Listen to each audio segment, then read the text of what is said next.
subscribe to my channel, and also press this bell icon.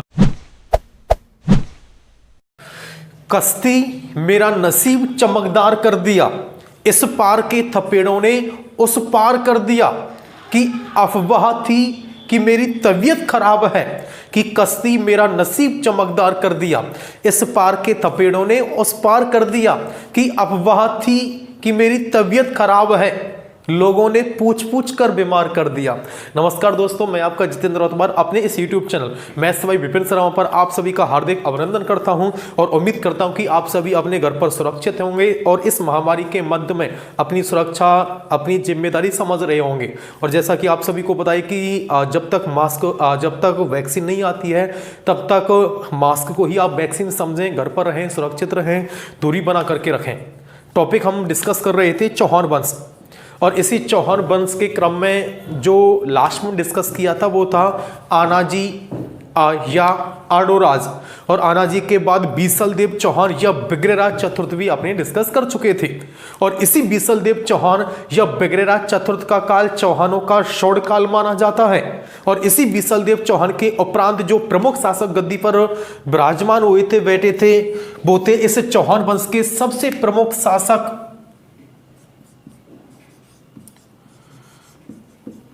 Prithviraj Chauhan तृतीय।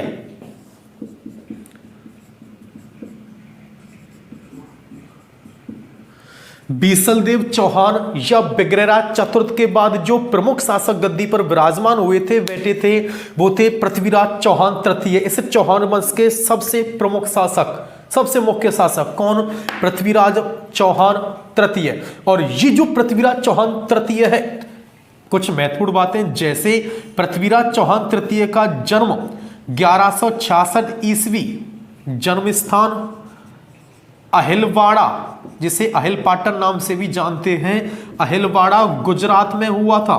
पृथ्वीराज चौहान तृतीय का जन्म 1166 ईस्वी अहिलवाड़ा गुजरात में हुआ था। इसी पृथ्वीराज चौहान तृतीय के पिता सोमेश्वर, माता कर्पूरी देवी, पत्नी संयोगिता और दूसरी पत्नी इक्षिणी, पुत्र गोविंदराज, भाई हरिराज, प्रधानमंत्री कदमवास या कैमास, सेनापति भुवनमल्ल व इसी पृथ्वीराज चौहान तृतीय को, इसी पृथ्वीराज चौहान तृतीय को दलपोंगल विश्व विजेता, इसी पृथ्वीराज चौहान तृतीय को दलपोंगल कहा जाता है, जिसका अर्थ होता है विश्व विजेता। इसी पृथ्वीराज चौहान तृतीय को दलपोंगल, राय पिथौरा व सपाद लक्षपति नाम से जानते हैं। ये जो पृथ्वीराज चौहान तृतीय है, इस पृथ्वीराज चौहान तृतीय को दलपोंगल, जिसका अर्थ होता है विश्व विजेता, इसी पृथ्वीराज चौहान तृतीय को राय पिथौरा, जिसका अर्थ होता है युद्ध में पीठ ना दिखाने वाला, युद्ध में पीठ ना दिखाने वाला, इसी पृथ्वीराज चौहान तृतीय को कहा जाता है। वह इसी पृथ्वीराज चौहान तृतीय को सपाद लक्षपति, आपको बताइए कि शामर के आसपास की भूभा को शाकंभरी कहा जाता है, और इस शाकंभरी के भी आसपास को सपाद लक्ष नाम से जानते हैं। शामर, शाकंभरी या सपाद लक्ष, और इसी सपाद लक्ष का जो स्वामी है, जो पति है, वो ही है ये पृथ्वीराज चौहान तृतीय। पृथ्वीराज चौहान तृतीय को राय पिथौरा, इसी पृथ्वीराज चौहान तृतीय को दलपोंगल एवं सपाद लक्षपति नाम से जानते हैं। यहाँ पृथ्वीराज चौहान तृतीय का आधार कार्ड तैयार हो गया, इसे फिर से रिवाइज करते हैं। पृथ्वीराज चौहान तृतीय का जन्म 1166 ईस्वी अहिलवाड़ा गुजरात में हुआ था। इसी पृथ्वीराज चौहान तृतीय के पिता सोमेश्वर, माता कर्पूरी देवी और ये जो माता कर्पूरी देवी है ये दिल्ली के शासक अरंगपाल तोमर की पुत्री थी। दिल्ली के शासक अरंगपाल तोमर की पुत्री ये कर्पूरी देवी है। और इसी कर्पूरी देवी का विवाह सोमेश्वर के साथ हुआ था, जिसके दो पुत्र थे, बड़ा पुत्र पृथ्वीराज व छोटा पुत्र था हरिराज। और इसी पृथ्वीराज चौहान तृतीय के दो विवाह संयोगता एवं इक्षणी के साथ हुए थे। इस पृथ्वीराज चौहान तृतीय का पुत्र गोविंदराज व भाई हरिराज था। पृथ्वीराज चौहान तृतीय के प्रधानमंत्री कदमवास या कैमास व सेनापति भवनमल थे। इस पृथ्वीराज चौहान तृतीय को दलपोंगल, राय पिथौरा एवं सपाद लक्षपति नाम से जानते हैं। दलपोंगल, राय पिथौरा व सपाद लक्षपति इसी पृथ्वीराज चौहान तृतीय को कहा जाता है। और ये जो पृथ्वीराज चौहान तृतीय है, इस पृथ्वीराज चौहान तृतीय के समय में जो प्रमुख शासक वो कुछ इस प्रकार थे।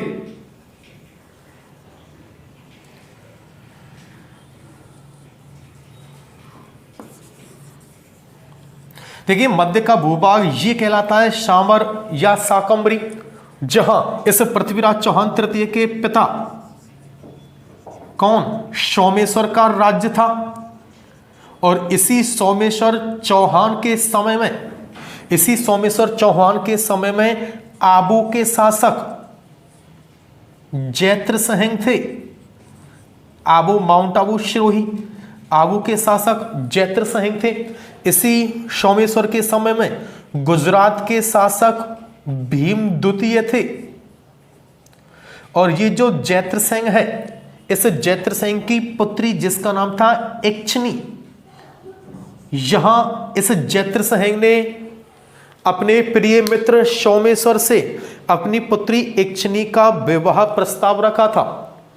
और आपको बताया कि प्राचीन समय में बाल विवाह सर्वाधिक हुआ करते थे। पुत्र के जन्म पर, पुत्री के जन्म पर ही उसका विवाह तय कर दिया जाता था।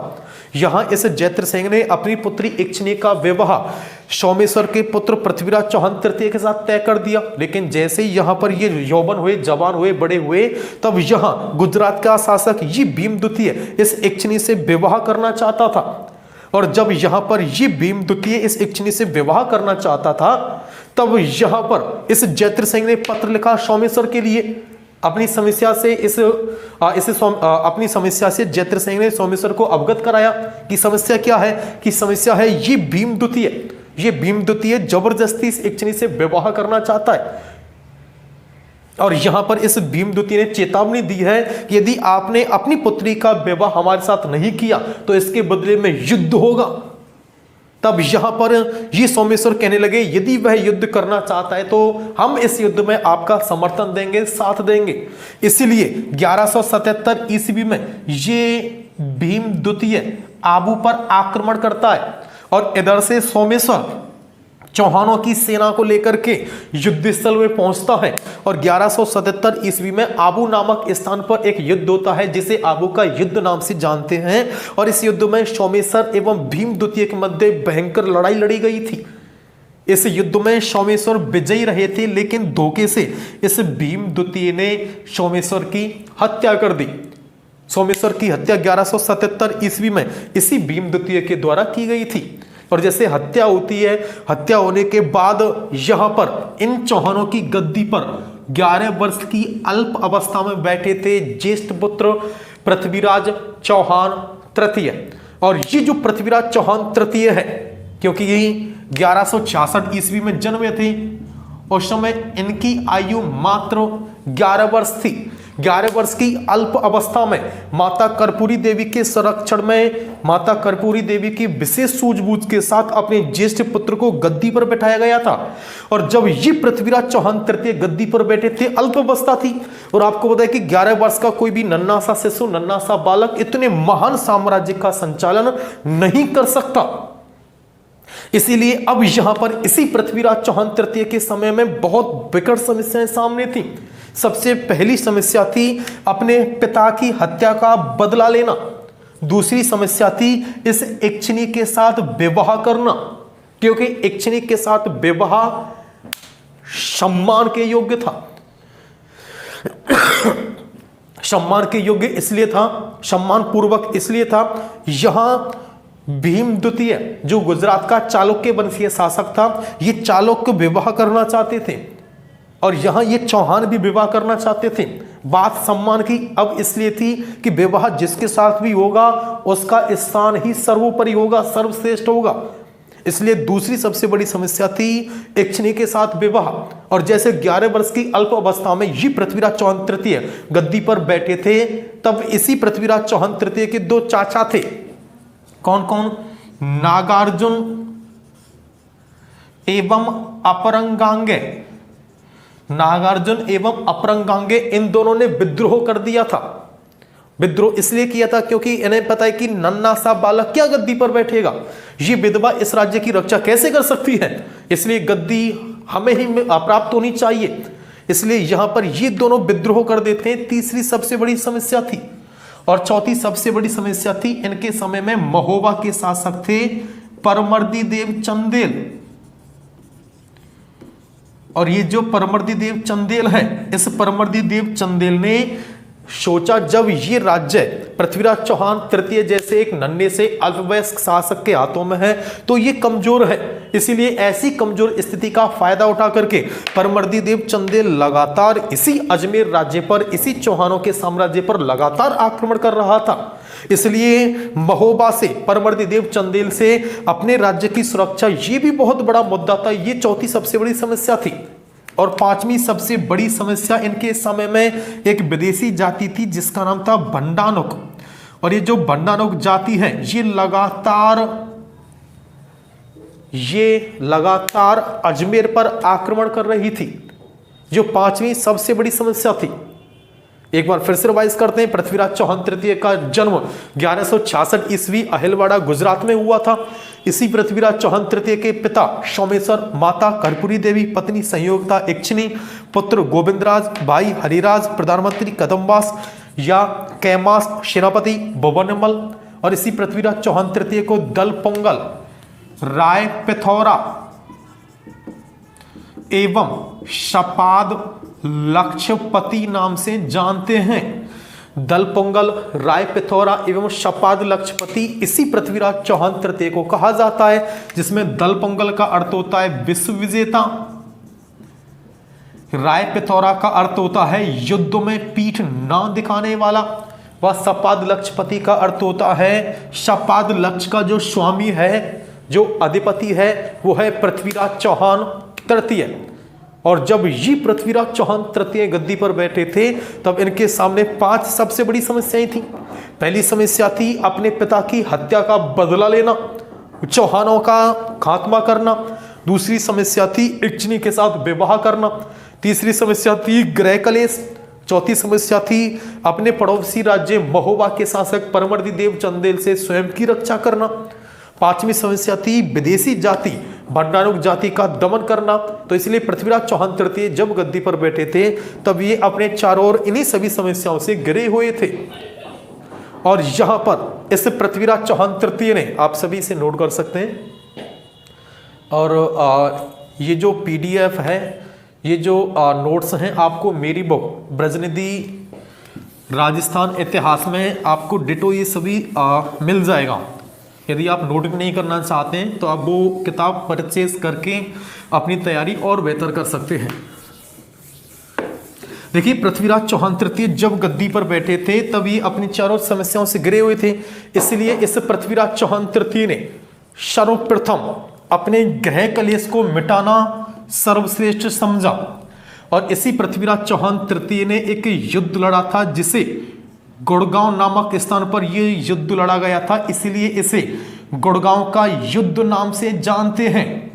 और ये गुड़गांव का युद्ध नागार्जुन, अपरंगांगे एवं पृथ्वीराज चौहान तृतीय के मध्य लड़ा गया था। ये गुड़गांव का युद्ध 1178 ईस्वी में नागार्जुन, अपरंगांगे एवं पृथ्वीराज चौहान तृतीय के मध्य लड़ा गया था। और इस गुड़गांव के युद्ध में पृथ्वीराज चौहान तृतीय ने नागार्जुन एवं अपरंगांगे दोनों का वध किया था, दोनों की हत्याएं की थी। और दोनों की हत्याएं करने के पश्चात इस अजमेर को इन दोनों के अहंकार से, इन दोनों की बुरी सोच से बाहर निकाला था। अब यहां पर इसी पृथ्वीराज चौहान तृतीय ने 1178 ईस्वी में गुड़गांव नामक स्थान पर युद्ध लड़ा था, जो हरियाणा में स्थित है। इस गुड़गांव के युद्ध में इसी पृथ्वीराज चौहान तृतीय ने नागार्जुन एवं अपरंगांगे का वध किया था, इन दोनों की हत्याएं की थी। इसी पृथ्वीराज चौहान तृतीय के द्वारा महोबा पर आक्रमण किया गया था, जिसे महोबा का युद्ध नाम से जानते हैं। और ये महोबा का युद्ध 1182 ईस्वी को यहाँ के शासक परमर्दी देव चंदेल व पृथ्वीराज चौहान तृतीय के मध्य महोबा नामक स्थान पर ये युद्ध लड़ा गया था। और इसी महोबा के युद्ध में परमर्दी देव चंदेल के दो सेनापति आल्हा एवं उदल, इसी महोबा के युद्ध में परमर्दी देव चंदेल के दो सेनापति आल्हा एवं उदल भी उपस्थित थे। 1178 ईस्वी में गुड़गांव नामक स्थान पर युद्ध लड़ा गया, जिसे गुड़गांव का युद्ध नाम से जानते हैं।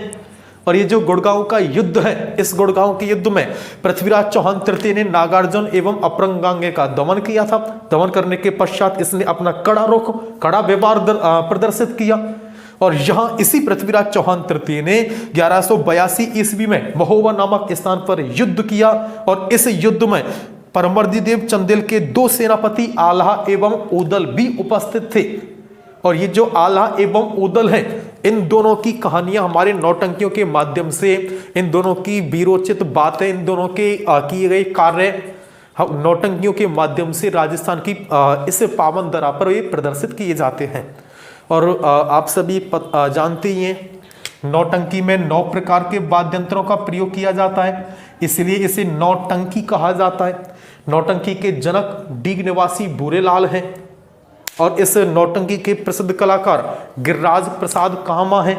नौटंकी के जनक कौन? डीग निवासी भूरेलाल। नौटंकी के प्रसिद्ध कलाकार गिरिराज प्रसाद कामा हैं।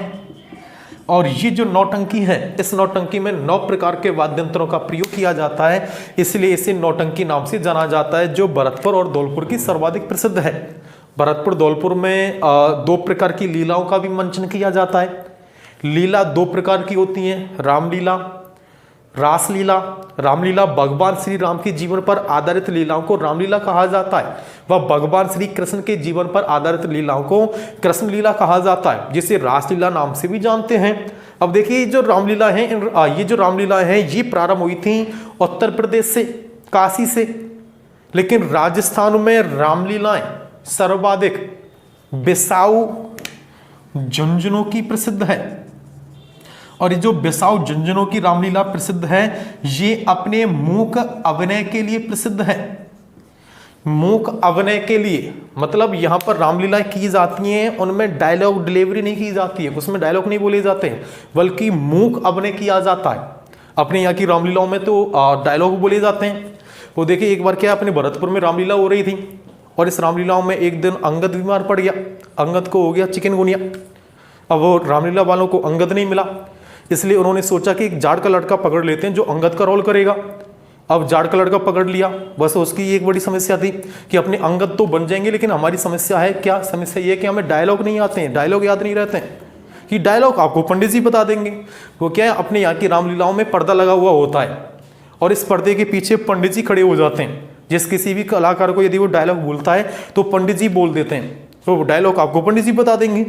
अब जाट अंगद के रोल में रावण के दरबार में पहुंच गया। उसने 5000 की जनता देखी, डायलॉग भूल गया।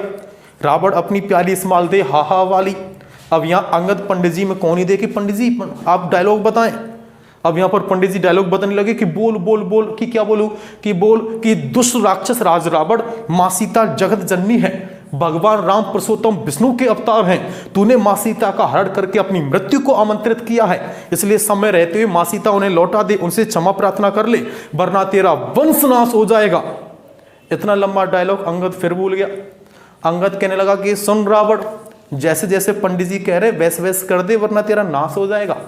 तो बेटा जैसे जैसे कह रहा हूँ वैसे वैसे पढ़ लो, वरना नाश हो जाएगा। टॉपिक अपने डिस्कस कर रहे थे। अपने मूक अभिनय के लिए प्रसिद्ध रामलीलाएं बिसाऊ झुंझुनू की हैं। राजस्थान में सबसे प्रसिद्ध रामलीलाएं जोरहरा, कामा, भरतपुर एवं पोटूदा कोटा की हैं। राजस्थान में सबसे प्रसिद्ध रामलीलाएं जोरहरा, कामा, भरतपुर एवं पोटूदा कोटा की हैं। जोरहरा जो कामा तहसील भरतपुर में है, वह पोटूदा कोटा में स्थित है। यहाँ की रामलीलाएं सबसे प्रसिद्ध हैं। अपनी मूक अभिनय के लिए प्रसिद्ध रामलीलाएं बिसाऊ झुंझुनू की हैं। लीलाएं दो प्रकार की होती हैं, रामलीला, रासलीला। नौटंकी, नौटंकी के जनक डीग निवासी बुरेलाल, और इसी नौटंकी में आल्हा, ऊदल, नलनील, सत्यवान सावित्री, राजा हरिश्चंद्र आदि की कहानियों का मंचन किया जाता है, मंच किए जाते हैं, मंच साझा किए जाते हैं, जिसमें आल्हा ऊदल की वीरोचित गाथाएं इसमें गाई जाती हैं। आला ऊदल जिन्होंने इस महोबा के युद्ध में इसी पृथ्वीराज चौहान तृतीय से युद्ध करते हुए अपने प्राणोत्सर्ग किए थे, और इस महोबा के युद्ध में ये पृथ्वीराज चौहान तृतीय फिर से विजयी रहता है। इसी पृथ्वीराज चौहान तृतीय ने 1178 ईस्वी में गुड़गांव का युद्ध लड़ा, गुड़गांव की लड़ाई लड़ी, जिसमें इसी पृथ्वीराज चौहान तृतीय ने नागार्जुन एवं अपरंगांगे का दमन किया था। वह इस पृथ्वीराज चौहान तृतीय ने 1182 ईस्वी में इस महोबा के युद्ध में परमर्दी देव चंदेल सहित आला एवं ऊदल को भी पराजित किया था। और इस पृथ्वीराज चौहान तृतीय के द्वारा 1182 ईस्वी में इस पृथ्वीराज चौहान तृतीय ने विदेशी जाति बंडानुक जाति का दमन किया था। पृथ्वीराज चौहान तृतीय ने 1182 ईस्वी में बंडानुक जाति का दमन किया था। वह इस पृथ्वीराज चौहान तृतीय ने 1184 ईस्वी में चालुक्य वंशीय शासक भीम द्वितीय के साथ संधि की थी, क्योंकि इसे पराजित नहीं कर पाया, और जब पराजित नहीं कर पाया तब इसके साथ संधि कर ली। यही राजनीति धर्म कहलाता है। यदि किसी को अपने पराजित नहीं कर सकते, उनके साथ संधि कर लेना, यही राजनीति है। ऐसा इसी पृथ्वीराज चौहान तृतीय ने किया भी था। 1184 ईस्वी में चालुक्य वंशीय शासक भीम द्वितीय के साथ इसी पृथ्वीराज चौहान तृतीय ने संधि कर ली थी, और यहां तक यह संपूर्ण भारत का सर्वश्रेष्ठ शासक हुआ करता था। एक बार फिर से रिवाइज करते हैं। पृथ्वीराज चौहान तृतीय का जन्म 1166 ईस्वी, कहां? अहिलवाड़ा, गुजरात। पिता सोमेश्वर, जिसकी हत्या की थी गुजरात के शासक भीम द्वितीय ने। इसी पृथ्वीराज चौहान तृतीय के पिता सोमेश्वर, माता कर्पूरी देवी, पुत्र गोविंदराज, भाई हरिराज प्रधानमंत्री, कदम्बास, कैमास सेनापति, भुवनमल आबी बोलो, भुवनमल उपाधि, दलपुंगल, रायपितौरा, शपाद लक्षपति, पत्नी संयोगता इक्षिणी।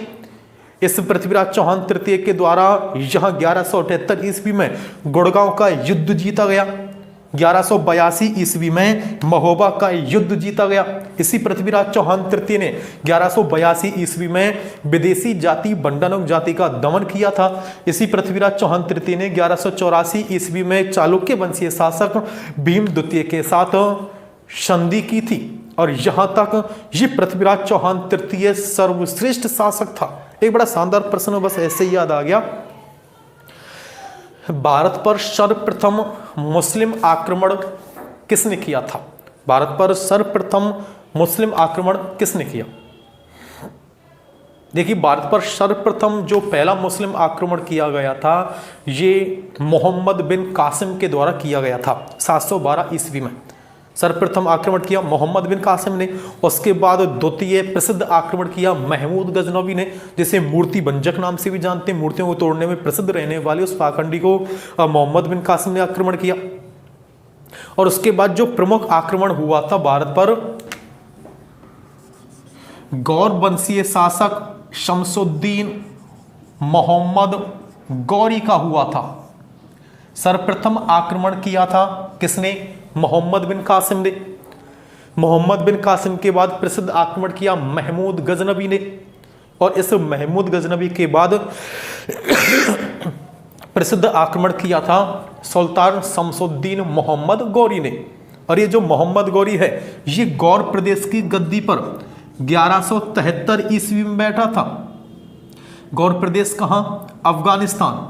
ये मोहम्मद गौरी गौर प्रदेश की गद्दी पर 1173 ईस्वी में बैठा था, और 1173 ईस्वी में बैठने के बाद इसी मोहम्मद गौरी ने 1175 ईस्वी में सर्वप्रथम मुल्तान पाकिस्तान पर आक्रमण किया था।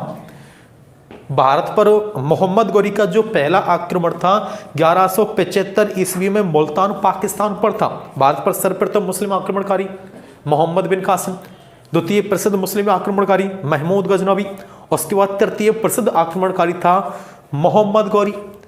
और ये जो मोहम्मद गौरी है 1173 ईस्वी में गौर प्रदेश अफगानिस्तान की गद्दी पर ये 1173 ईस्वी में बैठा था और 1173 ईस्वी में बैठने के पश्चात 1175 ईस्वी में इसी मोहम्मद गौरी ने मुल्तान पाकिस्तान पर भारत पर सर्वप्रथम आक्रमण किया और आक्रमण करने के पश्चात इसी मोहम्मद गौरी ने 1178 ईस्वी में पाटन नामक स्थान गुजरात पर आक्रमण किया।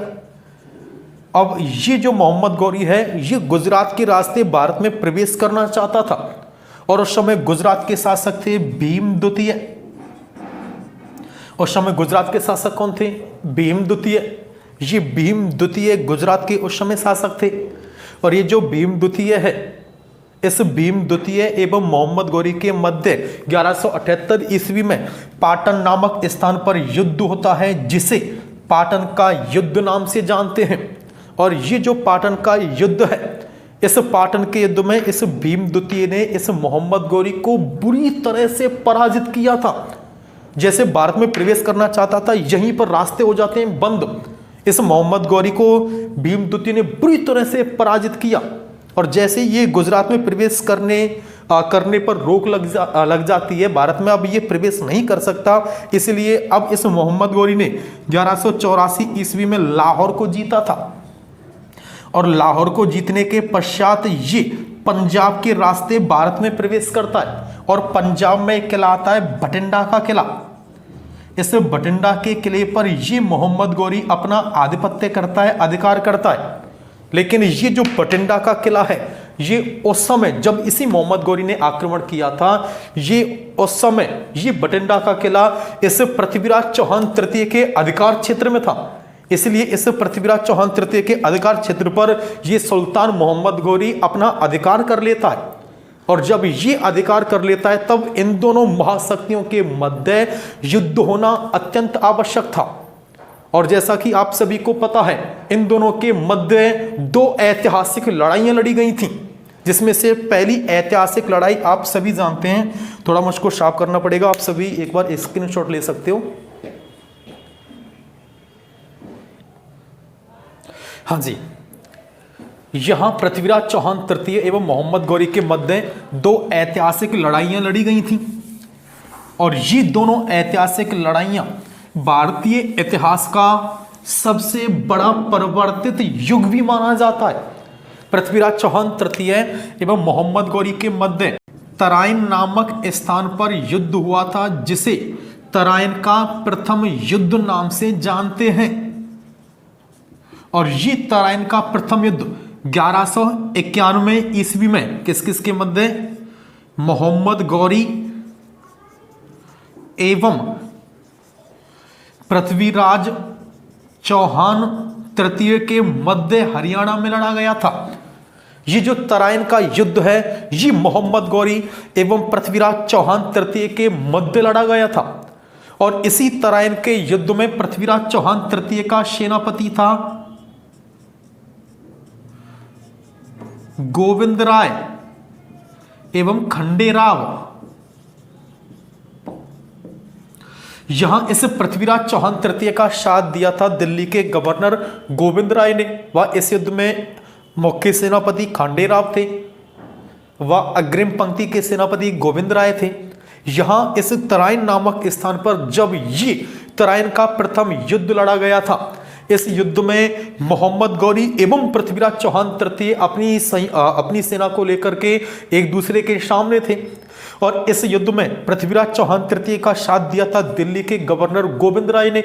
और जब युद्ध प्रारंभ हुआ इस युद्ध में ये मोहम्मद गौरी ये हाथी पर सवार था व ये गोविंद राय ये घोड़े पर सवार था और हाथी पर सवार इस मोहम्मद गौरी ने अपना भाला निकाला, भाला आप सभी जानते हैं, और भाला निकाल करके इस गोविंद राय पर वार किया था। ये घोड़े पर सवार गोविंद राय था वह हाथी पर सवार इस मोहम्मद गौरी ने अपना भाला निकाल करके इस गोविंद राय पर भयंकर प्रहार किया, और जैसे ये बार इस गोविंद राय पर आया था, ये इसके चेहरे पर लगा था, और चेहरे पर लगने की वजह से इस गोविंद राय के दांत टूट गए थे। और जब कोई दांतों को तोड़ देता है तो गुस्सा कितनी आती है आपको बताए। इसलिए इस गोविंद राय ने अपनी गदा निकाली, और गदा निकाल करके इस मोहम्मद गौरी पर भयंकर वार किया था। अब जैसे यहां इस गोविंद राय ने इस मोहम्मद गौरी के हाथी पर अपनी गदा से भयंकर वार किया, और वार इतना शानदार था, हाथी नीचे गिर जाता है, और हाथी के नीचे गिरने के पश्चात यहां पर इस गोविंद राय को बुरी तरह से मारा जाता है। इस गोविंद राय को बुरी तरह से मारा जाता है, किसके द्वारा? यहां चौहान वंशीय सेना के द्वारा। और इस युद्ध में इस मोहम्मद गौरी की बुरी तरह से पराजय होती है। तराइन का प्रथम युद्ध 1191 ईस्वी मोहम्मद गौरी एवं पृथ्वीराज चौहान तृतीय के मध्य लड़ा गया था, और इस युद्ध में पृथ्वीराज चौहान तृतीय विजयी रहे थे। वह इस युद्ध में सुल्तान मोहम्मद गौरी की पराजय हुई थी। और जब यहां पर ये मोहम्मद गौरी पराजित होकर के यहां से भाग रहा था, और तब इस पृथ्वीराज चौहान तृतीय ने इस भागती हुई तुर्की सेना का पीछा नहीं किया था, जो पृथ्वीराज चौहान तृतीय के जीवन की सबसे बड़ी भूल थी। पृथ्वीराज चौहान तृतीय के जीवन की सबसे बड़ी भूल क्या थी? इस भागती हुई तुर्की सेना का पीछा ना करना। ये मोहम्मद गौरी उसी प्रतिशोध में, उसी बदले की भावना में यहां से भाग जाता है, और भागने के बाद इसी मोहम्मद गौरी ने 1 वर्षों तक अपनी सैन्य शक्ति मजबूत की थी, सेना एकत्रित की। जो इस पृथ्वीराज चौहान तृतीय से असंतुष्ट राज्य थे, उन सभी को अपनी सेना में स्थान दिया, और स्थान देने के पश्चात 1,20,000 की विशाल सेना तैयार की। और सेना तैयार करने के बाद इसी मोहम्मद गौरी ने पृथ्वीराज चौहान तृतीय के लिए पत्र लिखा था, और पत्र ये था, या तो आप अधीनता स्वीकार कर लो हम मुसलमानों की, या आप युद्ध के लिए तैयार हो जाओ। और जैसे ये पत्र पृथ्वीराज चौहान तृतीय के पास जाता है, और इस पृथ्वीराज चौहान तृतीय ने इस पत्र का राजपूताना जवाब भी दिया था कि हम आपकी अधीनता स्वीकार कर लें, हम आपके घुटनों में आ जाएं। इस पत्र का जवाब हम नहीं, हमारी तलवार जवाब देगी कि द्वंद्व कहां तक पाला जाए, युद्ध कहां तक टाला जाए, तू भी है राणा का वंशज, फेंक जहां तक बाला जाए। यहां पर इसी पृथ्वीराज चौहान तृतीय ने इस मोहम्मद गौरी के पत्र का जवाब दिया कि आपके पत्र का जवाब मैं अपनी जुबान से नहीं, मैं अपनी शमशीर से दूंगा, तलवार से दूंगा। और यहां पर ये पृथ्वीराज चौहान तृतीय अपनी 80,000 की सेना लेकर के फिर से उसी ऐतिहासिक स्थान पर, तराइन नामक स्थान पर ये अपनी सेना लेकर के पहुंच जाता है। और इधर ये सुल्तान मोहम्मद गौरी अपनी 1,20,000 की संयुक्त सेना लेकर के ये युद्ध स्थल पर पहुंच जाता है। और पहुंचने के बाद जैसे ये पृथ्वीराज चौहान तृतीय युद्ध स्थल में पहुंचा था, पहुंचने के बाद जैसे मोहम्मद गौरी आता है, इस मोहम्मद गौरी को पता है कि राजपूत हैं, इतनी आसानी से हार मानने वाले नहीं है। इसलिए इस मोहम्मद गौरी ने कन्नौज के शासक जयचंद गहड़वाल का भी साथ लिया था। जयचंद गहड़वाल का साथ इसी मोहम्मद गौरी के द्वारा यहां इस तराइन के युद्ध में लिया गया था। और ये जो तराइन नामक स्थान है, ये तराइन नामक स्थान हरियाणा में स्थित है। इस युद्ध में ये पृथ्वीराज चौहान तृतीय मोहम्मद गौरी के समकक्ष था, इनके सामने था। यहां इसी मोहम्मद गौरी की 1,20,000 की सेना व पृथ्वीराज चौहान तृतीय की 80,000 की सेना थी। अब यहां पर भयंकर युद्ध होने वाला था, और इस युद्ध में जयचंद गढ़वाल ने मोहम्मद गौरी का साथ क्यों दिया था, इन सभी प्रश्नों को लेकर के, इस युद्ध को लेकर के हम आने वाली वीडियो में डिस्कस करने वाले हैं। और यदि आपको हमारे चैनल हमारी वीडियो पसंद है तो अधिक से अधिक संख्या में आप अपने इस चैनल को लाइक करें, शेयर करें, सब्सक्राइब करें। धन्यवाद। जय हिंद।